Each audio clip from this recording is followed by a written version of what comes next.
আজ কিন্তু বাইরে ভালোই মেঘলা, মানে বৃষ্টি আজকে শিওর কিন্তু হবেই হবে। অন্যদিন আমি এতদিন জানো তো যখন কুয়াশা হয়ে থাকতো সকাল 10টা পর্যন্ত আমি ভাবতাম হয়তো এরকম মেঘ, কিন্তু না, আজকে দেখলাম, বুঝতে পারছি আর কি আজকের ওয়েদারটা দেখে যে মেঘ হলে এখানে একটু অন্যরকম ওয়েদার হয়, মেঘলা মেঘলা হয়ে মানে অন্ধকার অন্ধকার ভাব থাকে। তো দেখো মানে রান্নাঘরে লাইট জ্বলছে তাও জানি কেমন অন্ধকার লাগছে। তো যাই হোক, ছাড়ো, কেমন আছো বলো সবাই? আশা করছি সবাই অনেক ভালো আছে, সুস্থ আছে। সকলে সুস্থতা কামনা করে নতুন আরও একটি সুন্দর ব্লগ শুরু করেছি। তোমরা পুরো ব্লগ দেখতে থাকো, আশা করছি তোমাদের অনেক ভালো লাগবে। তো সকালবেলা ওই যে ঘুম থেকে উঠে ভাবছিলাম কি খাবো, তাই একটু ভাবলাম কি ওই শক্ত শক্ত করে লুচি মানে ভেজে নিই। এটাকে লুচি বলবো না যে কি বলবো আমি নিজেও জানি না, মানে একটু বেশি করে ময়ান দিয়ে, বলতে ওই ঘি বেশি করে থাকবে, চিনি একদম বেশি করে থাকবে, যাতে অন্য কিছুর সবজি না লাগে। আর আমার এটা খেতে খুব ভালো লাগে, বিশ্বাস করো, মানে ঘিটা একটু বেশি করে দিয়ে, চিনি বেশি করে দিয়ে যে পরোটাটা হয় না, ওটা আমার খুব ভালো লাগে খেতে। তো সেইভাবেই আজকে সকালে ব্রেকফাস্ট করব। আর হ্যাঁ, দুধ রয়েছে তো একটু ছানা কাটিয়ে নেবো আর কি, ছানা সকালে খাবো আর হচ্ছে এই লুচি খাবো, এটাই প্ল্যানিং আছে। আর অলরেডি ঈশানীকে খাইয়ে দিয়েছি, তারপরে এসেছি নিজের জন্য হচ্ছে এই যে দেখো বানানোর জন্য। একদম মানে কি বলবো, এই মেঘলা মেঘলা ওয়েদার, কিচ্ছু ভাল লাগছে না। ভেবেছিলাম জামা কাপড় ধোবো, কিন্তু যা মেঘের অবস্থা, জামা কাপড় ধোয়াই যাবে না। আর এখানকার ওয়েদার বলছে যে 3 দিন টানা নাকি এরকম বৃষ্টি থাকবে। তো যাই হোক, বেশি কথা না বাড়িয়ে চলো ঝটপট কাজটা সেরে নিই।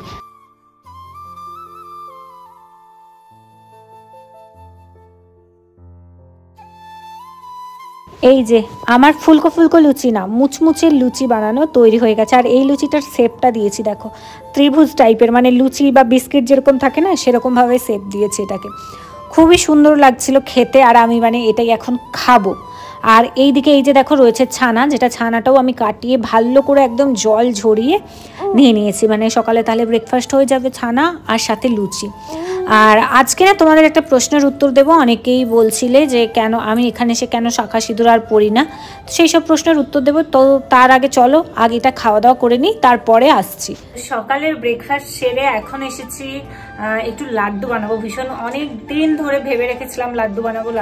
লাড্ডু বলতে বেসনের লাড্ডু, তো ঘি দিয়ে বেসন দিয়ে চিনি দিয়ে যে লাড্ডুটা বানানো হয়, তো সেটাই বানাবো। অনেক দিন ধরে ইচ্ছে ছিল জানো তো, কিন্তু বানানো হয়ে ওঠেনি, সুযোগ হয়ে ওঠেনি। তো আজকে ভাবছি বানাই, তারপরে দরকার হলে যেটা মানে খাবার দাবার হবে সেগুলো তারপরে দরকার হলে বানাবো। তো এখন লাড্ডুটা বানাবো আর কি। তো চলো বেশি কথা না বলে আমি কিভাবে লাড্ডু বানাই চলো তোমাদের সাথে শেয়ার করছি, তোমরাও দেখো। আচ্ছা, লাড্ডু বানানোর আগে তোমাদের না একটা কথা বলতে চাই। মানে অনেকেই আমাকে মানে কমেন্ট করছো যে তুমি সিঁদুর কেন পরো না, ওখানে গিয়ে কি সিঁদুর পরা ছেড়ে দিয়েছো, বিয়ে তো হয়েছে, শাখা পলা কেন পরো না। তো মানে এরকম ভাবে হাত, সরি আজকে বেরিয়ে রয়েছে, মানে ধরো এই হাতটা যেমন রয়েছে এরকম ভাবে তো আমি কাজ করি বা এরকম দেখাই হাতটা। তো তখন হচ্ছে সবাই বলে যে কেন শাখা পলা পরো না, সিঁদুর কেন পরো না। তো বলে রাখি, আমি আগেও বলেছি আমার কিন্তু এখানে প্রচন্ড চুল, তো যার কারণে আমি সিঁদুরটা যে একটানা এইভাবে পরতে পারি না, এখানে আমাকে ছাড়তে হয়। তা না হলে আমি যে সিঁদুর একদম পরি না তা কিন্তু নয়, তোমরা দেখতে পারো অনেকটা মোটা করেই পরি এরকম। এটা যেহেতু কালকের পরা স্নান করে, তো তার জন্য অনেকটা উঠে গেছে না, তোমরা দেখতে পারো আমি কিন্তু এই জায়গাটা জুড়ে পুরোটাই এরকম করে সিঁদুর পরা থাকে। এইবারে কি হয়, আমার এখানে অতিরিক্ত চুলের জন্য তোমরা দেখতেই পাচ্ছ এই যে কিরকম চুল এখানে, এই যে দেখো, এটা কিন্তু আমার কাটা চুল না, এটা বেবি হেয়ার।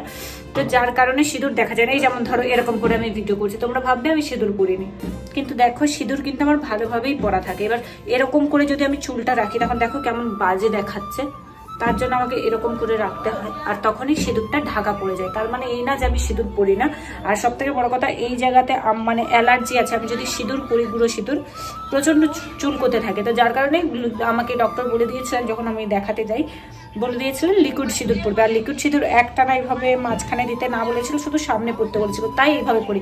আর শাখা পলা, এই যে তোমরা যারা বলো শাখা পলা পরি না, এই যে দেখো, হ্যাঁ অনেকেই বলবে এটা তো চুড়ি, এটা তো শাখা পলা না। পলাটা তো অবশ্যই অরিজিনাল, শাখাটা প্লাস্টিক হলেও কি বলতো একটাই পরে আছি, তাহলে কি হবে দুটোতেই আমার কাজ চলে যাচ্ছে। শাখা পলা পরা রয়েছে, যখন দুটো আলাদা করে পড়ি টং টং আওয়াজ হয়, যার কারণে ঈশানীর ঘুম ভীষণই পাতলা উঠে যায়, আর এমনিতেও কাজ করতেও অসুবিধা হয় আমার, ঠিক আছে, তার জন্য। আর এগুলো সোয়েটারের ভিতরে থাকে, এই যে দেখো এখানে আমি কি করে করব বলো? দুটো করে দেখো ভেতরে ইনারও পরা আছে, সেটা দেখা যাচ্ছে, এই যে দেখো ইনার পরা রয়েছে, তারপরে এটা তো এগুলো ভেতরে রয়েছে। তার মানে এই না শাখা পলা সেতু কিসের জন্য আমি এখানে খুলে ঘুরবো বলো? এখানে তো মানে সবাই দেখো। আরেকটা কথা বলি, মানে এখানে আমার লুকিয়ে রাখার তো কোনো দরকার নেই, কারণ এখানে সবাই জানে, ফ্যামিলি মেম্বাররাই কিন্তু কোয়ার্টার পায়, ঠিক আছে? তো সবাই জানে আমি হচ্ছে মানে জানার স্ত্রী, তারপরে হচ্ছে গিয়ে আমার একটা মেয়ে আছে, সবাই জানে। এখানে লুকিয়ে রাখার তো কিছু নেই, সবই পরে থাকি। তবে শীতকালে ফুল হাতার জন্য হয়তো শাখা পলা দেখা যায় না, কখনো কখনো দেখাচ্ছে, কখনো কখনো দেখা যায় না। আর অনেকে আছে ওই যে ভিডিওতে কমেন্ট করে না, ওই ভিডিওতেই হয়তো দেখা যাচ্ছে কোথাও একটা কি শাখা পলা ঠিকই দেখা যাচ্ছে, কিন্তু তারা প্রথম টুকুনটা দেখে ওই কমেন্টটা করেই চলে যায়। আমি বুঝি না তোমরা মানে কি ভাবো কি। তারপরে অনেকে মানে কি বলতো, এখানে কাজ করব কখন, বাচ্চা সামলাবো কখন, আর নিজে সেজে গুজে বসে থাকবো কখন। টিপের কথা যদি বলো, টিপ তো ঈশানী খুলেই ফেলে দেয়, মানে মাঝে মধ্যে টিপ কপালে রাখি, তারই মধ্যে দেখি ঈশানী খুলে ফেলে দিল, এরকম করে। এবার বাচ্চার টুকু খুলতে আসবে, সে ওটা মানে খুলতে পেরে আনন্দ পায়, তাকে কি আমি আনন্দ দেবো না? অনেক কিছু, সবার লাইফটা এক হয় না গো। কেন শাখা পলা আমি পরবো না? শাখা পলা নিশ্চয়ই পরে। আমি এমনিতে নেগেটিভ কমেন্টের উত্তর দিই না।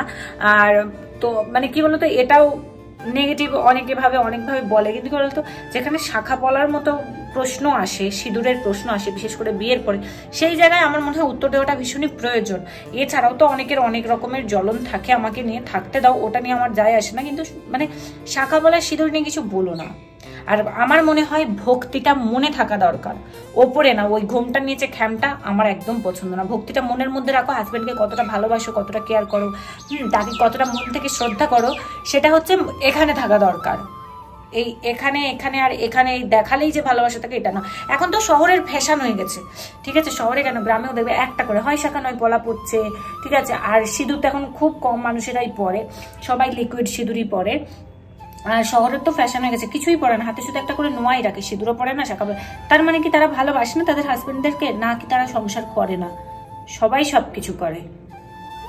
ছাড়ো, বেশি বলে লাভ নেই। যারা বুঝবে না তাদের বুঝবেও না, মানে অতিরিক্ত হয়তো যারা গ্রামে থাকে তারা এটাকে খুব বেশি মানে, শহরেও এটাকে খুব মানে, আমি অস্বীকার করছি না। কিন্তু কি বলতো, আমার সব থেকে বড় কথা, মনের মধ্যে হাজবেন্ডের প্রতি ভালোবাসা ভক্তি রাখাটা সব থেকে বেশি জরুরি। চলো বেশি কথা না বাড়িয়ে এখন যাই এটা বানাই, মানে লাড্ডুটা বানাই। এই যে এই ঘিটা ক্যান্টিন থেকে আনা হয়েছিল, তো এই ঘিটা দিয়ে আজকে বানাবো। এই যে দেখো এইটুকুনি খাওয়া হয়েছে, শুধু এই ঘিটা না, এই ঘিটা কম খাওয়া হয়। হ্যাঁ, আরো ঘি আছে, তোমাদের দেখাচ্ছি, দাঁড়াও কোথায়। এই যে দেখো, ওরে বাপরে, এই যে ঘিটা, এটা আমি ভাতে টাতে খাই, এটা ভীষণই ভালো, জানো তো? এই ঘিটা পুরো একদম ঘরোয়া ঘিয়ের মতো, মানে কালার দেখলেই বুঝতে পারবে। এই দেখো হলুদ হলুদ, এটা ঘরে খাই। বাট প্রথমে কড়াইতে অল্প করে একটুখানি ঘি দিয়ে দিচ্ছি। শীতকাল তো পুরো জমে গেছে দেখো। তারপরে এই যে দেখো অল্প অল্প করে এটা দেবে, বেসনটা দেবে, আর এইভাবে মিক্স করতে থাকবে। সব সময় কন্টিনিউ কিন্তু নাড়তে হবে। হয়তো অনেকেই জানো, এবার আমি যেভাবে করি সেটাই দেখাচ্ছি আর কি। এরকম কন্টিনিউ নাড়তে হবে, নাহলে কিন্তু মানে বেসনটা জ্বলে যাওয়ার একটা ভয় থেকে থাকে।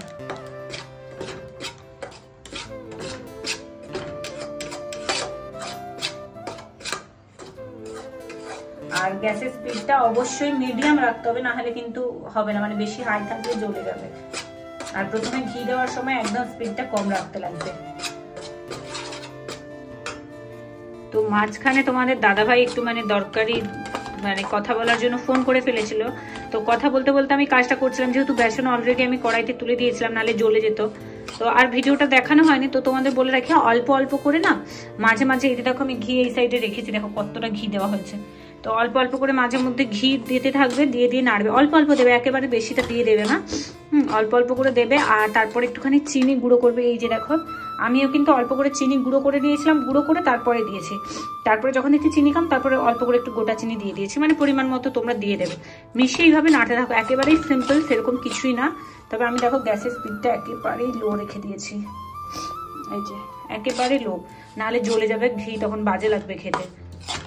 তো এইভাবে নাড়ছি, নেড়ে এটাকে আমি রেখে দেবো আর কি, ঠান্ডা যতক্ষণ না হয়। ঠান্ডা হয়ে গেলে তারপর এটাকে মানে হালকা যখন ঠান্ডা, আবার বেশি ঠান্ডা করা যাবে না, তখন নাড়ু পাকাবো, যেভাবে সবাই করে আর কি লাড্ডুটা বানাবো।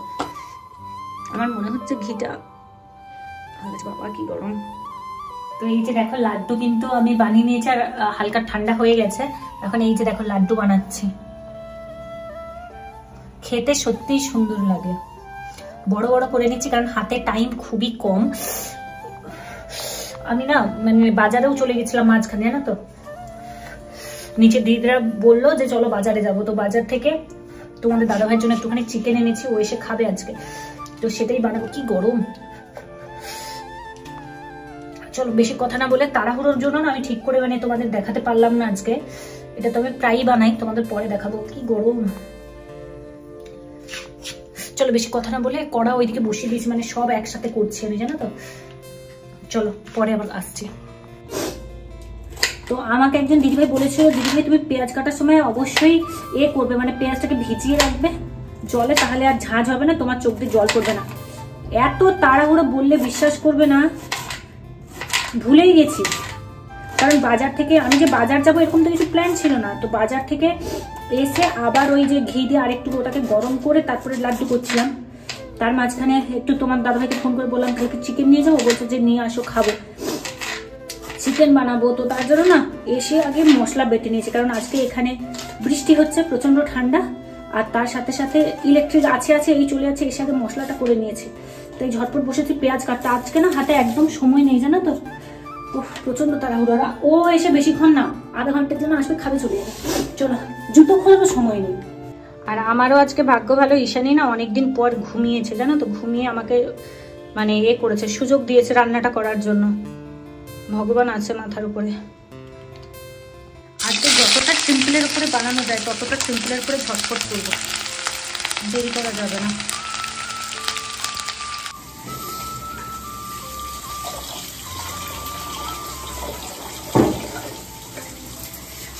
ওদিকে পেঁয়াজ তুলে দিয়েছি, পেঁয়াজটা হালকা হালকা করে ভাজা হচ্ছে, আর আমি দিকে চালটা ধুয়ে নিচ্ছি, কারণ এরপরে ভাতটা বসিয়ে দেবো, একসাথে হয়ে যাবে। তারপরে বসে যেটুকুনি বাকি লাড্ডু আছে সেইটা বানাবো। চলো এখন ঝটপট করে চালটা ধুয়ে নিই।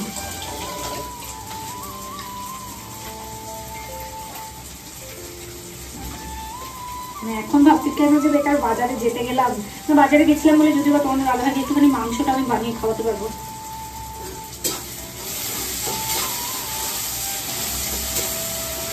পেছনে খুন্তি নাড়ছি, এদিকে চাল ধুচ্ছি। তবে সত্যি বলছি আজকে আমার ভাগ্যটা ভালো, ঈশানী আমাকে এতখানি সুযোগ দিয়েছে। ও ঘুমিয়ে আছে, মানে আমাকে ছেড়ে অনেকদিন পর ঘুমোবে, নাহলে তো ঘুমোতেই চায় না। কোলে নিয়ে নিয়ে কাজ করতে হলে আমি আর তোমাদের দাদা ভাইকে টাইমে খেতে দিতে পারতাম না।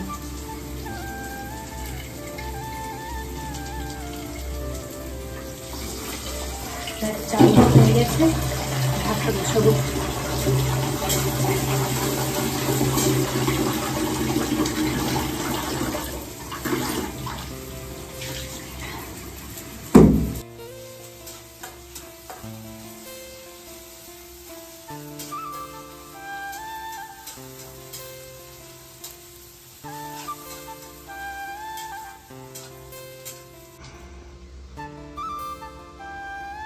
এই দেখো লাড্ডু,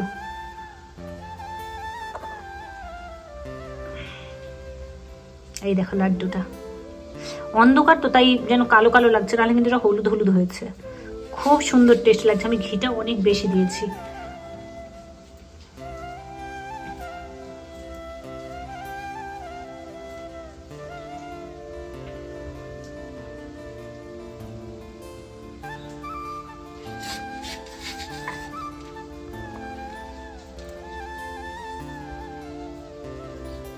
ছুরি ছুরি সময় জানো তো সবকিছুই হারিয়ে যায়, কোথায় রেখেছে এখন খুঁজেই পাচ্ছি না। ছুরি কোথায় রেখে দিয়েছিলেন? ভাই ছুরি কই? এটাতে না ভালো কাটা হয় না, জানো তো। এই দেখো কেমন করে ঘষতে ঘষতে ঘষতে পেয়ে গেছি। আজকে রান্নাঘরের অবস্থা খুবই খারাপ, কেউ আবার এখানে কিছু বলো না। হ্যাঁ, আগে কাজ করে দিই, মানুষটাকে আগে টাইমে খেতে দিয়ে দিই, তারপরে না হলে রান্নাঘর গোছাবো।